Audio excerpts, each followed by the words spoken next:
She hired a cleaner, saw the woman cleaning the whole house, and in the end said she didn't need the service because the house was already like this before. But fortunately, the cleaner had taken photos of the before and after. So here's the story of the lady who suffered all this. Stay until the end. I should have known this was a scam from the start. When the woman called me to clean her house, I could already see that she was the kind of person who treated workers as if they were ghosts. She didn't ask my name, didn't look me in the face, just threw the keys in my hand and told me to clean up the mess before leaving for an important meeting. From the outside, her house looked like something out of a magazine: high gate, immaculate garden, luxury car in the garage. But she only had to open the door for the truth to come out. It was a complete disaster. It looked as if a hurricane had come through and thought, you know what? I'm going to do some extra work today. There were dirty dishes piled up in the sink, clothes thrown all over the sofa, the carpet covered in stains, and the smell of old food that screamed for help. The bathroom? Better not to mention it. But that's okay. That's what I was there for. I took a deep breath, tied up my hair, and started. I worked nonstop for hours. I vacuumed carpets, washed the floor, scrubbed the bathroom, dusted even the places that probably no one would ever notice.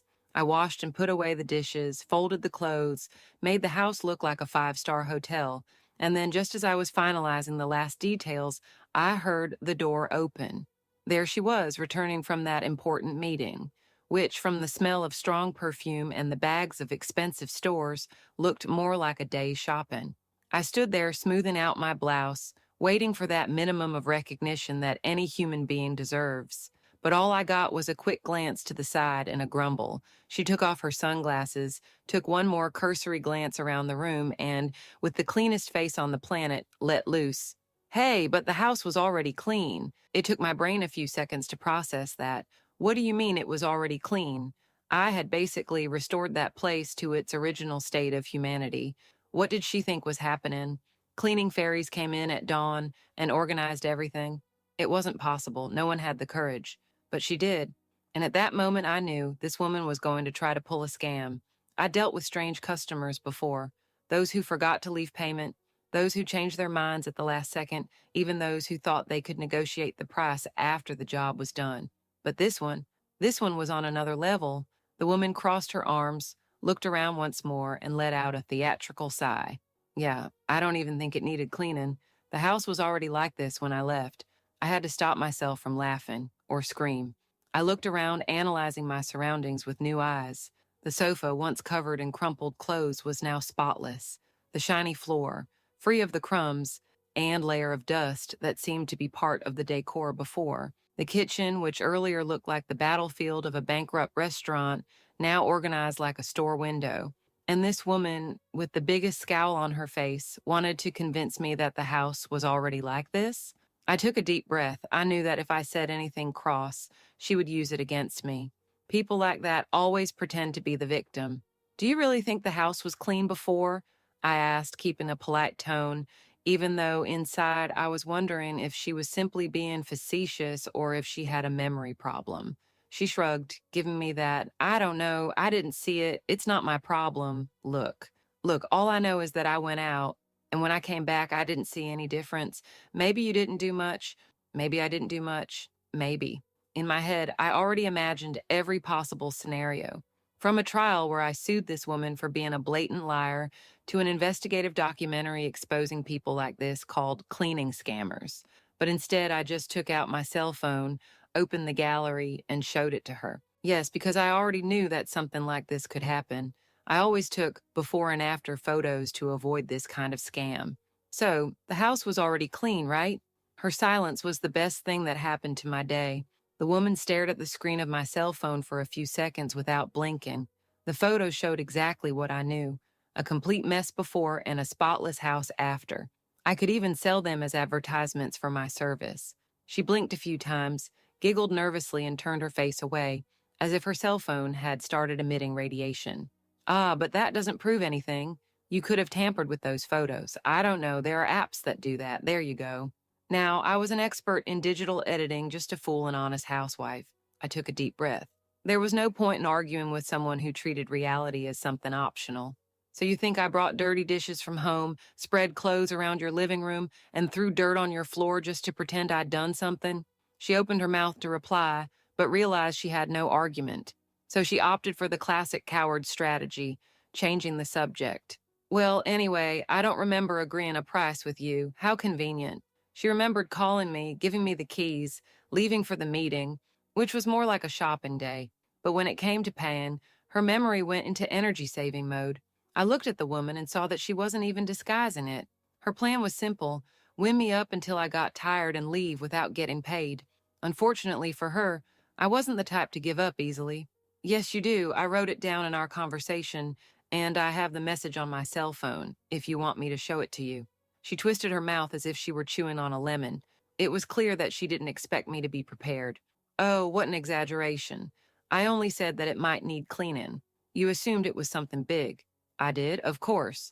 I broke into her house and, in a burst of generosity, cleaned everything for free, hoping that perhaps, by some quirk of fate, she would decide to pay me. It makes perfect sense. Patience was already at its limit.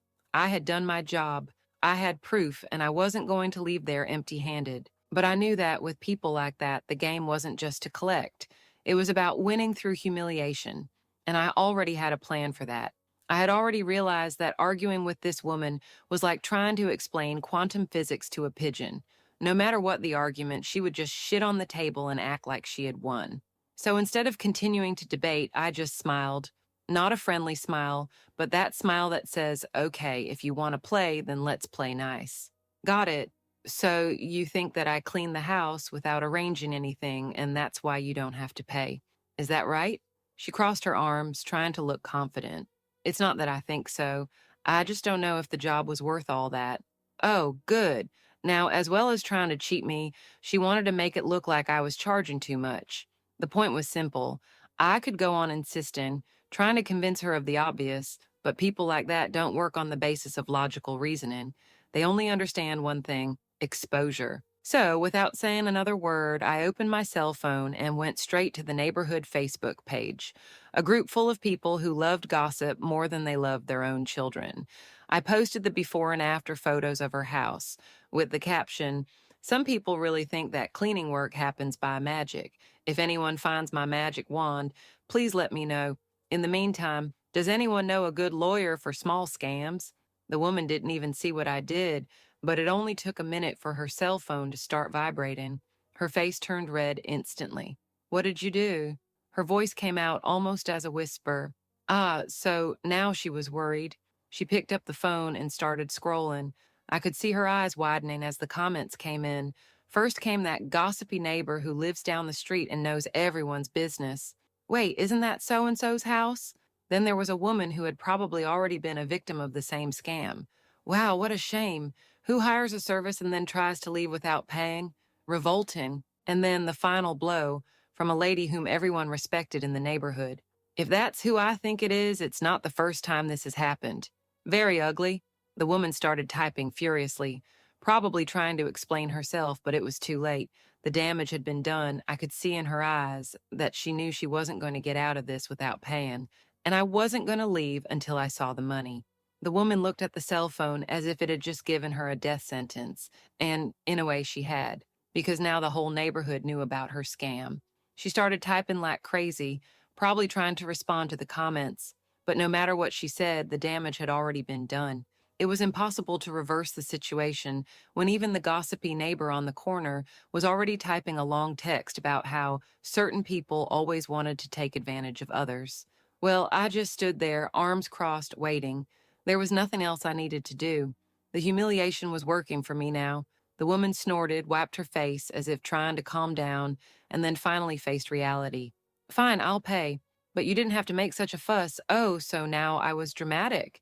Because in my mind, the real scandal was an adult trying to pretend that a house cleaned itself so as not to pay for the service. But that was all right. I'd already won. She took out her wallet with an expression of pure suffering, as if she were donating a kidney and not paying for a service she had really received. Every note she took out seemed to physically hurt. I took the money and counted it right there, yes, because I wasn't going to run the risk of her trying to get in over her head again. Money right, no shortages. Good. Before I left, I looked at her one last time. Her face was still red, her cell phone still vibrating with notifications from people who were already planning never to trust her with anything again. Thank you for the payment. Now your house is clean, and your reputation, well, not so much. With that, I turned my back and left, feeling a satisfaction that's hard to describe. It wasn't just the money. It was the feeling that this time the scammer hadn't won. And the best thing of all, the post continued to go viral in the neighborhood group. The next day, when I logged on, the comments had doubled. People laughing, making jokes, others telling similar stories. I found out that it wasn't the first time she'd tried to defraud someone. There was a gardener, a nanny, even a plumber, all fooled by the same cheap trick. But now she had lost. And more importantly, no one else would fall for it. Because in the end, there are some things that even the best cleaner in the world can't clean. And this woman's reputation was one of them. Have you ever experienced something like this? Let me know in the comments. If you like this story, leave a like, subscribe to the channel, and activate the bell so you don't miss any more stories like this. See you in the next video.